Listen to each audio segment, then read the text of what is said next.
Okay, hello everyone, and welcome back to A Heart to Heart with Adoptions from the Heart. My name is Amanda Aliberti, and I'm a social worker in our Delaware office of Adoptions from the Heart. And we are really excited because we have Ashley Mitchell here today. Welcome. Well, you have me in some form or something. Well, we are lucky and appreciative that you could take the time to join us. Do you want to start by giving an overview of who you are and what your connection to adoption is? Oh my goodness, yes. So I am so glad I get to be here this morning. We've been trying to get this interview on the books for a while, and we are a complete mess over here, but I know this topic's so important, so I was so excited to squeeze in some time. So my name, for those of you who don't know me, I'm Ashley Mitchell. I'm a birth mother. I placed my son Derek for adoption almost 15 years ago. He'll be 15 in the spring.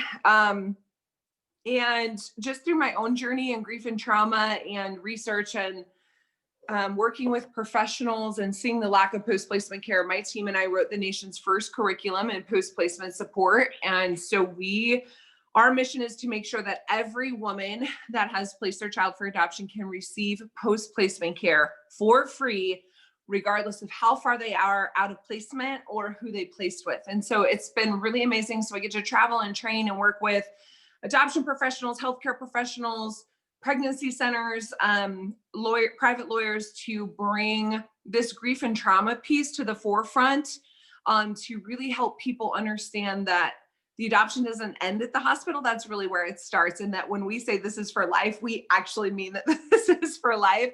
And so that's just a little bit about who I am and what we're doing. Awesome. Yeah. And just kind of going off of that, the idea of post-placement support and what birth parents go through down the line, I think people often forget about that piece, right? They think it's just a matter of the coordination of placement, baby's born, hospital happens, and then that's it. The birth parent washes their hands of everything and moves on. There are particular moments in time that birth parents particularly struggle. And I think one of those happens to be where we are right now with the holiday season. So I was hoping you could touch on a little bit of what birth parents particularly struggle with during the holiday time and how the holidays affect a birth parent's journey. So just disclaimer, obviously I don't speak for every birth parent, and I know every birth parent experiences grief and trauma differently. And so some things are a trigger for one mother and not for another.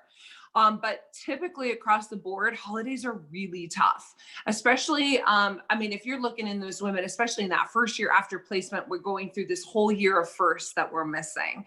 But the holidays are just something that's constantly in our face about family and time together and connection and things like that. And when we're separated from our children and we don't have that, that trigger is heightened. And so holidays are definitely a tough time. We're talking about, not just outside of the Christmas holiday, but you get into like Mother's Day seasons and, birthday seasons and things like that. So holidays in general through the calendar year always are pretty hot trigger points. And so I think it's really important that we're coming together, especially this year, in the kind of year that we've had. But holidays just are a reminder of a really huge, beautiful, magical, sparkly time that we are isolated, alone, and away from the ones that we love most and the ones that we yearn for the most. And so it's just a really tough reminder. Absolutely. What are some ways that adoptive families could help ease some of those frustrations or feelings of loneliness for birth parents during that time? So I think one of the biggest things that we see with adoptive parents, one of the biggest things that I hear when I work one-on-one with adoptive parents is they're afraid to hurt her worse, right? I don't want to cause more pain. I don't want to make her more sad, right? And I'm like, we're already sad. We already miss our children. And so what we want to do is hold the adoptive parents accountable to say, you don't get to dictate how I manage my grief and trauma. And you don't get to withhold updates because you don't want to hurt my feelings. And I get it. And I appreciate the mindset, but you have an ethical responsibility or an integrity to say, we see you through the holiday. And if I get that update or I get that message and I choose not to be able to open it or process it or look at it, that's up to me, but you don't get to withhold that just because you're afraid of hurting my feelings. And so I see that a lot. And I know adopted parents a lot of times just unintentionally are like, I don't want to hurt her worse. So I feel like if I send holiday updates and stuff, it's going to make her feel worse. And you have to understand that so many of us live update to update, especially in the holidays. We just want to be seen and loved and acknowledged. And so if you have a birth parent in your life, if your child has a birth parent and it's been a little while, this is a perfect excuse to reach out because it is the holiday. And I know a lot of times it's so intimidating. So adopted parents are like, I don't even know what to send. I want to send the perfect gift. And so they spend so much time trying to come up with the perfect thing that procrastination. And then they're like, oh my gosh, now it's been so long. I feel so weird sending something at all. And I'm like, I literally would take a used sock. Like, I don't care. Like anything that has been touched by my son, send me a dirty sock. I don't care. And so I think adopted parents way overthink what we want. And we've done so many polls and the women just want acknowledgement. They want contact. They want a picture. They want artwork. They want something that's touched by the child. It literally can be a sock. But it's just about taking action. And if you've kind of been in this limbo and going back and forth and you're feeling guilty, this is a perfect time with a perfect excuse to reach out. Absolutely. That is one of the biggest struggles that I find with birth parents is they don't want to push too hard because they're afraid of the response they might get. And then in turn, the adoptive family doesn't know when to reach out. And there's this constant like question of do I or don't I? And I think what you're saying is do it. Do it. Yes. The other I think we're always walking on eggshells on both sides. And it's so interesting because our journeys are actually so parallel. Because she's feeling actually very similar feelings that I'm feeling over here. And we're just kind of like, oh, I don't know, should I?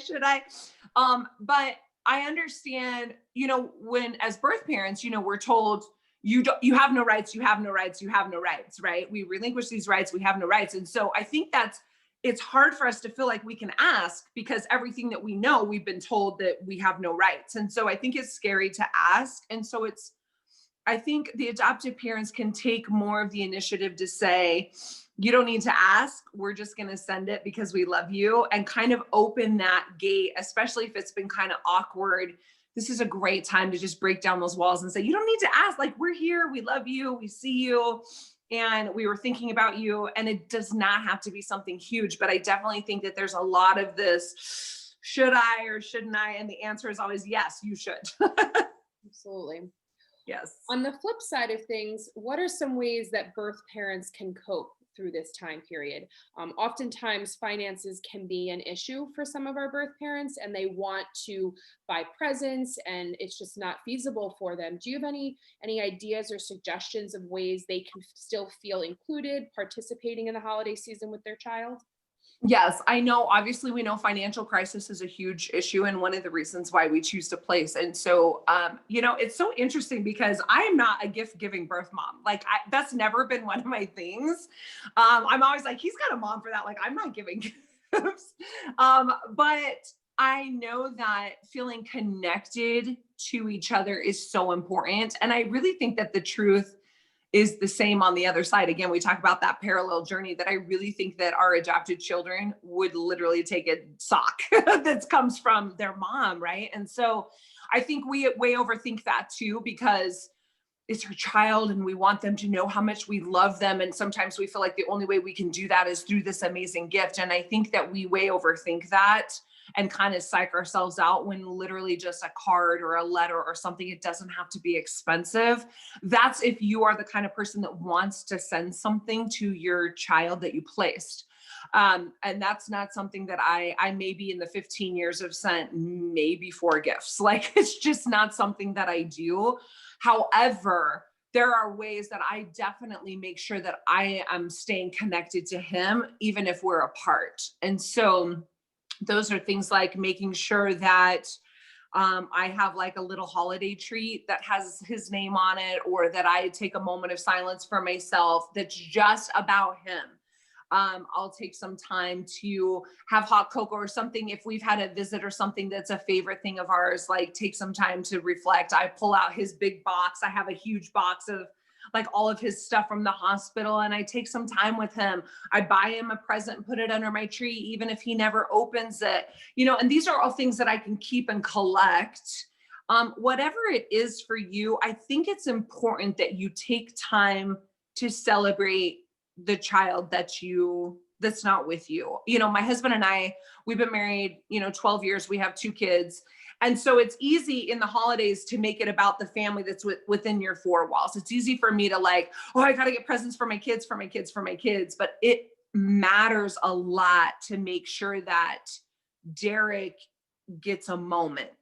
And whatever that looks like, and whether it's personal or private, or whether it's with his sibling, his half siblings that are here, if it's an ornament on the tree, we need to do something that allows us to take pause and reconnect with something that's a piece of us and a part of us. And so whether it's writing the letter and sending it to the children directly, or just doing something for ourselves within our own routine, that doesn't have to be expensive.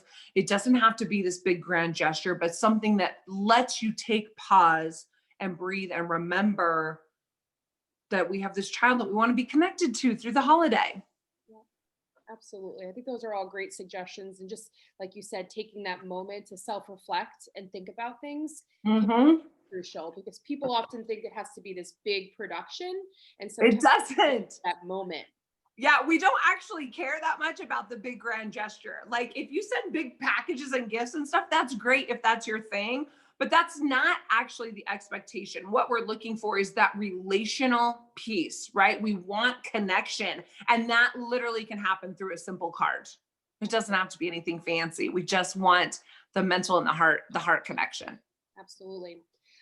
My final thought that I wanted to chat about is COVID, and how COVID has particularly affected a lot of our birth parents and their visits with their children and with the adoptive families.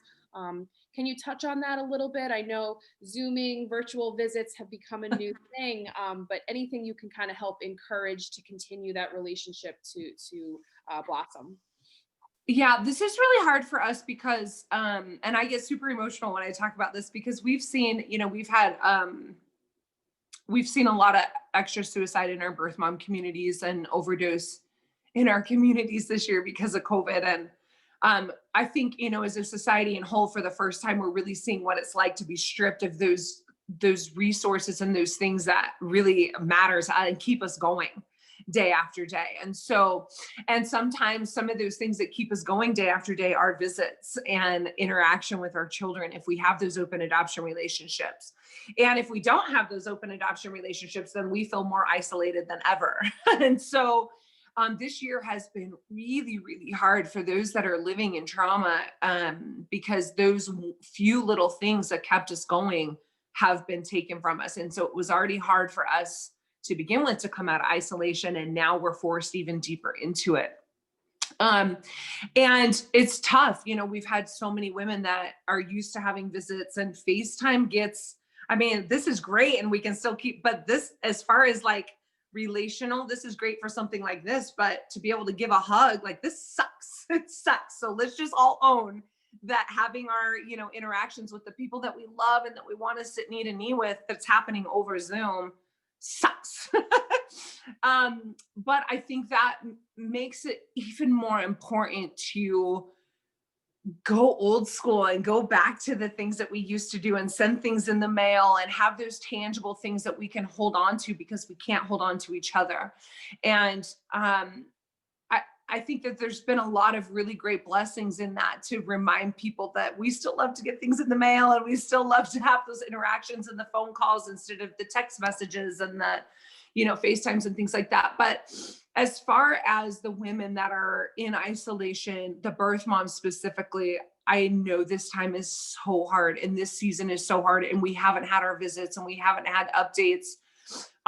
But I think that we need to take advantage of any opportunity to connect. And if it's a FaceTime, or if it's a Zoom call, or if it's a text message, or if it's cutting out that 1 cup of coffee so that we can send something in the mail, I think we need to be more committed than ever to making sure that we're doing our part to keep that connection alive. I don't believe this is going to last forever. And I really hope that we get to be together soon. But until that happens, what can you do to make sure that you can keep that connection alive, to keep moving forward, to keep making plans for the future? And I think that that's really important. And this really does come back to just simple letter writing. And if a FaceTime comes up, even if you don't have your eyelashes on and you're in your pajamas, I don't care. Show up anyway. And I know that's tough when you're isolated. You tend to, people believe you're kind of the worst version of yourself, right? And you don't put your face on, and you don't feel like your best self. But that's when we need to show up. That's when we need eyes on you, and that's when we need you to be able to be seen and be loved on, and even if it's uncomfortable. And so I just, through this time, I know this holiday season is so hard, and because we don't get that same kind of connection, I think it's more important than ever that we make such a bigger effort to keep that connection alive. And I think so much of that's going to fall on the adoptive parents, because I think that the grief that the moms are experiencing is even more than what we typically face during a holiday season. And so that call to action for the adoptive parents, I think, is greater than it's ever been. Yeah. I've also seen an increase in the birth parent community connecting with each other. I've seen just amazing women who see other women struggling during this time, and they're reaching out, and checking in on them, and, asking them for a cup of coffee, or let's set up a Zoom call together and just kind of talk. It's been so inspirational to see how birth parents are connecting with each other, even more so because of the isolation. Yes. And I think our birth parents, I know the birth moms in our community, they've seen so much loss, and they're just like, not another one. Like, I'm not going to be there. I want to reach out. I want to connect. And, our in-person groups have been stripped away from us this year. And so I think the birth parents, because they know how desperately they need that connection, are making huge efforts with each other within their own side of the triad, within their own communities. But I think it's harder to reach out into those other parts of our families through adoption. And so I really want to encourage everybody to just don't forget who's a part of this family this holiday season. And I think it's so important that we support each other and our fellow birth mothers. But you have an individual triad that needs love and support and connection more now than ever. And so I don't want to get so tunnel vision that we forget that we have to cultivate this relationship. And it's so easy to make excuses like 2020 to feel like we can, it's easy to be like, it's fine to make excuses for myself to be my worst version of myself because of the kind of year we're having. And I want to encourage women to push past that and be better than that, and use this time to really reflect in where we want to be different next year, because it's going to be different. It's going to be different. And I don't want us to it's so easy to fall back into old habits because 2020, right? It's just an easy excuse to make. And I think this holiday season is a great time to have reflection and celebration of where we want to be, and how we want to move forward. Absolutely. Well, I just want to thank you, Ashley. You're a huge inspiration. I know a lot of the women within our community at Adoptions from the Heart speak very highly of you, and they thank you. All the advocacy you do, all the motivation you give people. And this is a really trying time. And yes, people like you who are willing to be courageous enough to share your experience, share your voice, and people feel connected. So thank you so much. Yeah. I'm so glad we could do this today. Yeah, well, and we will most certainly welcome you back again. Yes, absolutely. Important subjects. We wish everybody a happy holiday season. Take care, be safe, and we will be in touch. Happy holidays. Bye. Love you.